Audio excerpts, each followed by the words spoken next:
Baseball is America's pastime sport, but this pastime is becoming more and more dangerous for youth players.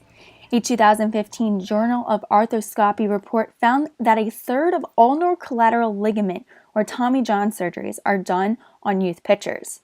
One of those pitchers was Kyle Kowalski.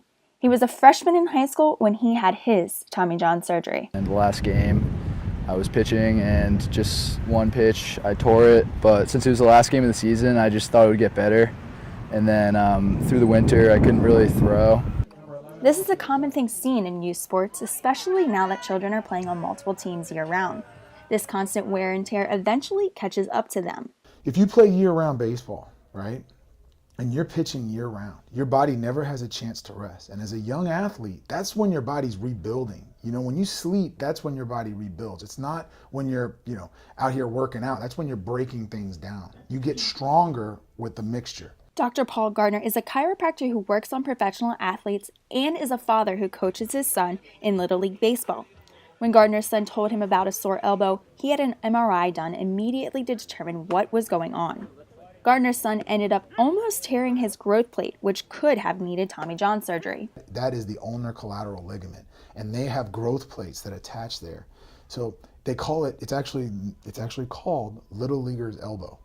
So, and it's a big deal because if they keep pitching on it, they're pulling it further and further away for damage in the future. The pain these athletes are feeling is something that should not be ignored. Gardner believes this pain will lead to injuries later on in an athlete's career. You can injure kids at 9, 10, 11, 12. Don't get me wrong. They can get injured. But you're going to see the injuries, in my opinion, a little bit later from how they were used at this age. Florida High School Athletic Association changed the way teams keep track of pitch count and rest time. The pitch count and rest period is based off of an athlete's age and number of pitches he threw. Even though the FHSAA has a count policy, not all leagues do. In the Babe Ruth League that Gardner's son plays in, the pitch count was based off of how many innings a pitcher was throwing. Now, each pitch is specifically counted and the athlete has to rest a certain amount of days based on that pitch count.